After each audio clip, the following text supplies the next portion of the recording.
인념회를 하고 있었습니다. 서늘한 가을에서 낙엽이 한없이 떨어지고 있었습니다. 그래서 그 온기 가득한 실내에서 이제 출판 기념회를 합니다. 그런데 이제 셰익스피어가 출판 기념회를 하다가 창밖을 보니 나무한 옷을 입은 정원 관리인이 너무나 멘붕 상태에 빠지듯이 빗자루를 들고 멍하니 있는 거예요. 그래서 가까이 가서 물었습니다. 왜 그러시냐고, 어떤 근심이 있느냐고 물었습니다. 이 셰익스피어의 질문에 정원 관리인은 이렇게 말했습니다. 자신은 이 흙수저로 태어나가지고, 우리말로 표현합니다. 흙수저로 태어났어. 금수저들이 모여있는 곳에 건지도 못하고, 이렇게 썰어도 끊임없이 떨어지는 이 낙엽, 이거 쓰고 있으니까 너무나 자신이 철학했다는 것입니다. 그래서 허탈하게 있다고 했습니다. 이때 셰익스피어가 덕을 치면서 용기를 줬다는 거예요. 무슨 말씀이냐고. 당신은 지금 하나님이 창조하신 이 세상을 아름답게 갈무리하고 있다고. 낙엽 이 서러운 이 자체가 흙수저의 몫이 아니라 금수저도 얼마든지 해야 될 일이라. 왜냐하면 단순한 낙엽 쓴 것이 아니라 하나님이 창조하신 이 세상을 아름답게 갈무리하기 때문에 당신은 자부심을 가져야 합니다. 야, 그 말을 들었을 때 이 정원 관리인이 정신거짓한 거예요. 그래서 다시 힘있게 빗자루를 잡고 낙엽을 썰었다는 그런 일화가 있습니다. 잠언 20장 11절에 보면은 비록 아이라도 자기의 동작으로 자기 품행이 정결한 여부를 나타낸다. 사람의 행동, 말, 표정 이런 것들은 그 사람의 인간성을, 인격, 영성을, 믿음의 진리를 드러내는 하나의 통로라는 것입니다. 그래서 우리 얼굴 표정과 말과 행동은 우리 자신이 어떤 사람인가를 세상에 표방하는 하나의 방식이기 때문에 주의할 필요가 있다는 것입니다. 엘리사가 하루는 이제 수넴 지역으로 지나갑니다. 자주 지나갔던 것 같아요. 그런데 그 수넴 지역에 유력했던 숙박업을 경영하던 여인이 남편께 말했습니다. 여보, 우리 집 앞에 가끔 지나가는 그 사람 있잖아. 내가 아무리 봐도 보통 사람 아닌 것 같아. 그래서 남편이 물었겠죠. 당신 짐작해. 누구라고 생각해? 그때 주는 여인이 내가 아무리 봐도 하나님의 거룩한 사람 같다. 하나님의 종 같다는 거예요. 어떻게 그 여인이 엘리사를 하나님의 종으로 그렇게 간파할 수 있었을까요? 소위 말하는 촉일까요? 아닙니다. 하나님의 거룩한 사람이라고 표현한 이 내용에서 알 수 있습니다. 여인은 수많은 사람이 지나가고 자기 집에 숙박하는 그 과정 속에서 사람들의 동태를 주시했겠죠. 했더니 엘리사는 특이한 사람이었다는 것입니다. 뭔가 그 풍기나무 아우라가 남과 달랐다는 사실입니다. 비록 남다운 모습이었지만 그 품행이 이 영적인 것들을 계속해서 발산하고 있다는 사실을 알았다는 거죠. 여러분, 제가 이제 저희 집사람하고 집 근처에 있는 그 도로변의 미장원 앞을 자주 지나갑니다. 하루는 제가 그곳에 이제 입안하러 갔어요. 갔더니 저보고 물어요. 뭐 타시는 분이냐? 왜? 자기 가게 앞을 제가 지나가니까 부인하고 두 분이 항상 지나가더라는 거예요. 아, 어떻게 아세요? 뭐 주시했다는 거예요. 항상 두 부부가 자기 집 앞으로 지나가더라고요. 저희 다 징계했습니까? 관심 있게 봤다는 거겠죠. 만약에 저희들이 지나가면서 멱살 잡고 머리 잡고 싸웠더라면 어떻게 됐을까요? 지나가면서 항상 웃고 지나가니까 뭐 하시는 겁니까? 자기 생각이 다이아몬드 세고에서 갖다 파는 사람인 줄 알았대. 그만큼 좋게 맞은 거죠. 거기다가 막 담배 물고 삿대질하고 지나가 봐요. 어떻게 되겠어요? 여러분, 저는 예수님 여인이 엘리사를 보면서 하나님을 거룩한 사람이다. 뭔가 자기가 수많은 사람을 주시했지만 엘리사는 특이한 사람이었죠. 영적 아우라를 발산하는 하나님의 사람이라는 사실을 총 이상의 영감을 통해서 알았대도 과언이 아닙니다. 우리가 살아가면서 이 인생 삶 자체가 하나님도 주시하시지만 세상이 주시하고 있다는 거죠. 우리가 누군가를 세상에 드러내는 것이 바로 동서인 것입니다. 조선시대 한번 말씀드린 적이 있습니다. 어느 지역에 식물차별이 심했는데 어떤 종이 많은 돈을 벌었어요.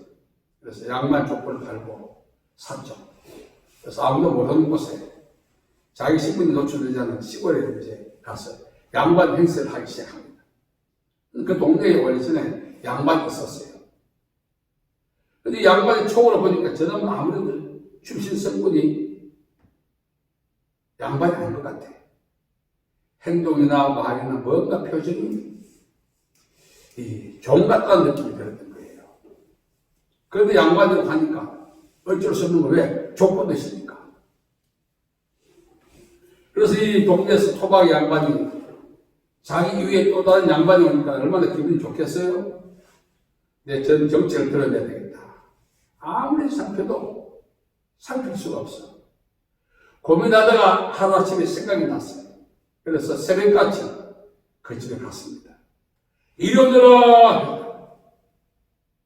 집안에서 네네네네 하고 달려 나오는데 보니까 양반 행세하는 그 사람이 달려 나오는데 손에 빗자루가 들려져 있다는 것입니다. 여러분, 새벽 일찍 빗자루 마당 쓴 사람 종입니다.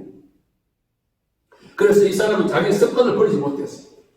종의 심리에 들어간 거예요. 그래서 토박 양반이 이렇게 말했습니다. 내 이름 어디다 양반 행세하느냐고. 당장 이 돈을 떠나라. 그날 이후로 그 사람이 자취를 감춰서 지금은 죽었겠죠. 오래됐으니까. 여러분, 우리 행동 하나하나가 하나님도 주시하시지만 마귀도 주시하고 세상도 주시하고 주변 사람도 주시하고 있다는 사실이죠. 그 주시 결과 하나님의 거룩한 사람으로 인정받았습니다. 주님이 엘리사에서 특식을 준비했죠. 특식. 그리고 무한적 음식을 전하겠죠. 저는 이걸 보면서 사역하면서 느끼는 게 있어요. 정말 하나님의 사람을 인정받으면 먹고 사는 문제는 해결되구나. 오늘까지 사역하면서 참 경제적 어려움도 좀 해결하고 있었지만 정말 엘리사같이 하나님의 주시에서 인정받고 세상의 주시에서 인정받는다면 먹고 사는 문제는 해결되겠구나. 그래서 사역을 하면서 좀 서툰 점이 많았는데 정말 예수님의 심장을 해야겠다. 그러려면 이제 코로나 때문에 사역도 못하고 집에 방콕합니다. 아마 지난 사역 해왔던 것을 이렇게 반추하면서 제가 수정해야 될 부분이 많다는 것을 알게 됐어요. 사역할 때 표정과 태도, 입에서 하는 그 말 한마디가 하나님을 도왔다. 김상철 목사는 하나님 주신 액면 그대로 우리에게 운반하고 있다. 이걸 한번 인정받고 나면 얼마나 좋겠어요. 잘못했구나 이걸 깨닫게 되는 것이 여러분, 시작도 좋아야 되지만 끝도 좋아야 돼요. 용두삼이가 되면 안 되는 거죠. 우리는 무엇보다도 시작도 끝도 한결같아요. 지는 해가 아름답듯이 어쩌면 인생 갈무리를 잘 해야 돼요. 인사유명 호사유비란 말이 있죠. 호랑이는 죽어서 가족을 남기고 사람은 죽어서 이름을 남긴다. 왜 그럴까요? 하나님의 영광을 위해서. 그러려면 갈무리를 잘해야 되는 거죠. 예수님께서 이렇게 말했어요. 누가복음 17장에. 실족해 하는 것이 없을 수는 없으나 그렇게 하는 자에게 화가 있다.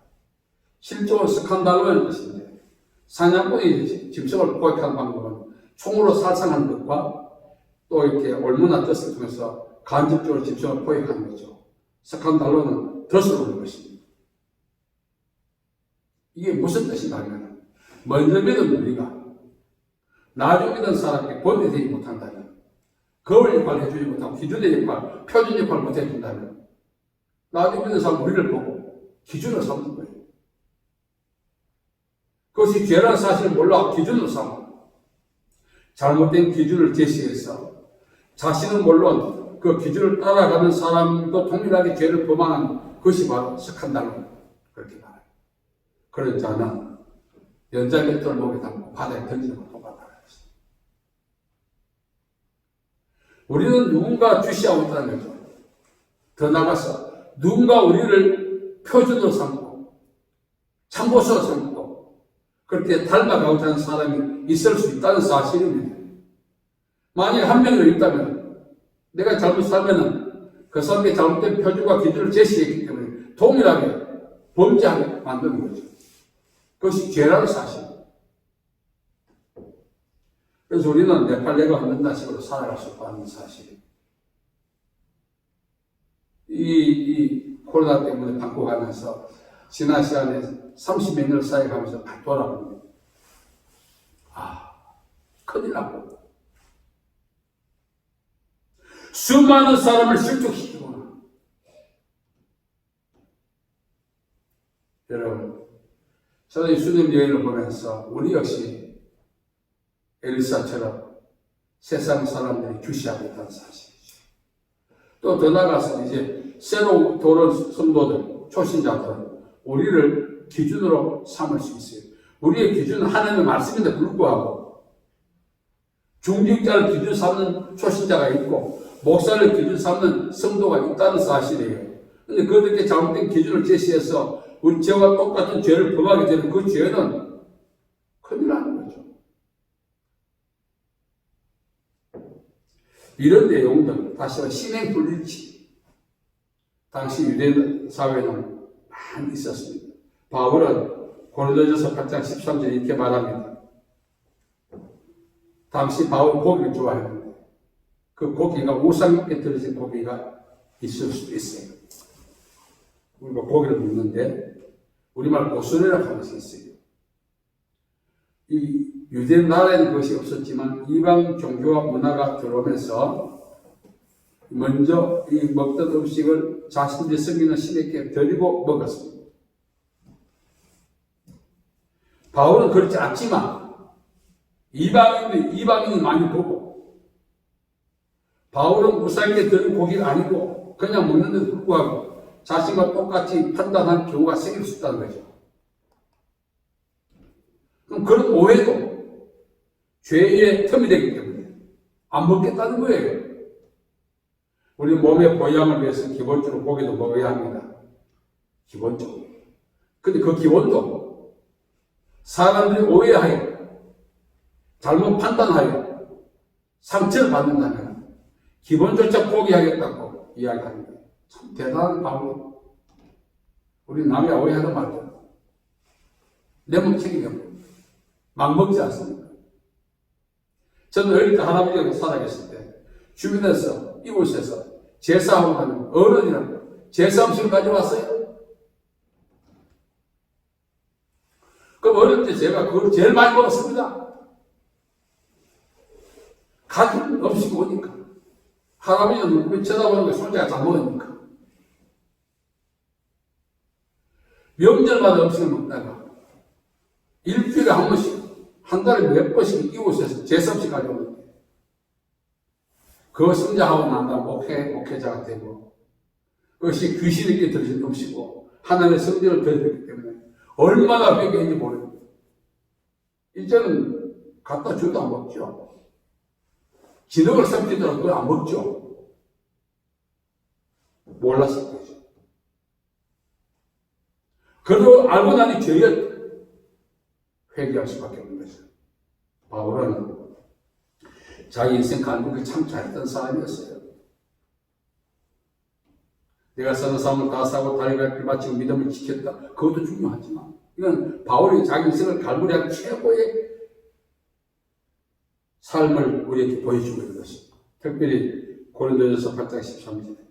그러므로 내 음식이 내 형제를 실족하게 한다면 난 영원히 고기를 먹지 아니하여 내 형제를 실족케 하지 않네.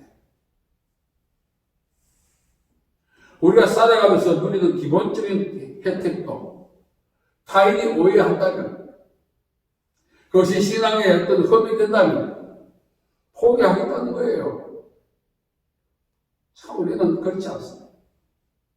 남의 실족하든 말든 뭐 내가 남을 위해서 사나? 자기가 살아야 될 삶이 남에게 기준이 되고 있다는 사실을 모르는 거예요. 저도 오늘까지 목회하면서 설교만 했지 삶 자체가 성도들께 기준이 되고 있다는 사실을 몰랐던 거죠. 나중에 성도들이 말했어요. 목사님도 그러는데? 장로님도 그러는데? 그들의 변명이 아니라 그들의 말이 맞아. 왜? 그들의 기준을 삼고 있었던 사실. 우리도 변명하면 하나님의 말씀을 기준 삼아야지. 안 됩니다. 초신자들은 하나님의 말씀을 기준 삼기 이전에는 먼저 믿는 자들을 기준으로 삼을 때가 많지 않습니까? 그 기준을 우리가 삶을 통해서 분명하게 제시하지 못한다면 실족할 수밖에 없다는 사실. 천상병신이라고 있었죠. 이분이 이제 이 세상살이를 소풍 나왔다고 그렇게 비유해서 참 표현 잘했어요. 소풍 나면 그 장소 아무리 즐거워도 명성지라도 돌아가야 합니다. 가지고. 우리가 돌아가야 가지가 되죠. 하늘 가야죠. 중량에서 소풍 나왔어. 즐거워. 근데 중량에서 뭐냐? 바리바리 사들고 왔던 음식을 먹고 그냥 버리고 가. 정리 안 하고. 그럼 되겠어요? 자기만 소풍 나온 장소 아니잖아요. 다른 사람도 와서 그 자연의 즐거움을 만끽해야 되는데 자기만 즐거워가 정리 안 하고. 우리가 그렇게 살 때가 있다는 거죠. 우리는 인생 갈무리를 잘해야 됩니다. 이 코로나 때문에 제가 방콕하면서 어설픈 것이 아니라 정말 기준이 되지 못했구나. 표준이 되어주지 못했구나. 오늘까지 목회하면서 소위 말하는 입맛 살았구나. 이거 생각하니까 괴롭더라고요. 나만 놀기 좋다고 쓰레기 버리고 정리 안 하고 떠나는 이 세상 제가 전세 냈으니까 아니잖아요. 우리 자녀도 살아야 되고 부수도 살아야 되고 많은 사람이 살아야 되는 세상입니다. 자취를 잘 남겨야 된다는 거죠. 여러분, 오늘 말씀을 보면은 예수님께서 성육신 하기 전에 하나님께 돌아가실 때가 되었습니다. 우리가 사순절 맞아서 한번 예수님의 행적을 우리가 추적할 필요가 있습니다. 또 답습해야 돼요. 그때는 아시고 주변 정리하는 방법을 설명하고 있습니다. 예수님은 어떻게 주변 정리하셨을까? 오늘 말씀을 보면은 세상에 있는 자기 사람들을 사랑하시되 끝까지 사랑하시더라. 제가 설교 준비하면서 평소에 자주 받던 말씀이지만 엄마 가슴이 뜨거우시다. 세상에 있는 사람을 사랑하시되 끝까지 사랑하시다. 여러분, 자기가 어떻게 죽는 운명을 세상에서 마감해야 된다는 사실을 안다면 밥이 먹히겠어요? 물이 마시고지겠어요? 살 마시겠어요? 예수님도 인성을 가지고 있습니다. 예수님께서는 자기가 어떤 운명으로 세상을 마감하실 것을 알고 계셨어요. 참참했겠죠. 그럼에도 불구하고 예수님은 전혀 요동하지 않았어요. 자기의 사명, 그 사명을 감당하는데 흔들리지 않았다는 거죠. 만약 우리가 예수 같은 상황에 놓이면 지금까지 잘해왔던 사명도 뭐고 다 팽개칩니다. 예수님은 갈무리를 참 잘하셨어요. 세상살이를 예수님처럼 갈무리한 분이 과연 누가 있을까요? 예수님은 누구든지 내게 와서 배우라 그랬어요. 신앙생활 자체가 우리가 예수님이 배워가는 과정이고 또 배웠다는 또 의미도 있어요. 배웠다면 진정으로 우리가 예수님의 제자라면 구원받았다면 배운 그 방식대로 살아요. 예수님은 갈무리를 하나님 주신 사명에 충실하는 거죠. 그 사명에 충실하는 것이 바로 인생의 갈무리하는 것입니다. 내가 안배받은 장소에서 하나님 주신 그 책무를 감당해내는 것, 어떤 상황 속에서 흔들리지 않는 것, 그것이 하나님이 충성한 방법이기도 하지만 인생을 갈무리하는 방법인 것입니다. 하나님의 나라는 어떤 나라입니까? 사랑의 나라입니다. 그렇다면 세상에서도 사랑해야겠죠. 세상은 천국 생활의 미어서란 말이었습니다. 그래서 우리가 세상 인생을 잘 갈무리하는 방법은 늦었지만 이제라도 사랑하며 사는 거죠. 이걸 이제 제가 깨닫게 된 것입니다. 예수님처럼 인생을 잘 갈무리하려면 예수님의 모습에서 우리가 답습해야 되는데 예수님은 사람을 사랑하시더라. 저도 오늘까지 살아오면서 가족들하고 부모 형제하고 그렇게 살기 산 적이 없어요. 제가 며칠 전부터 계속 이 말씀을 준비하면서 이 사순절 기간 아닙니까? 예수님은 인생을 어떻게 갈무리하십니까? 하나님 주신 사명에 충실했다. 그 충실한 그것이 바로 사랑하는 거죠. 그래서 끝까지 하나님이 세상을 얼마나 사랑하신가를 보여주신 거죠.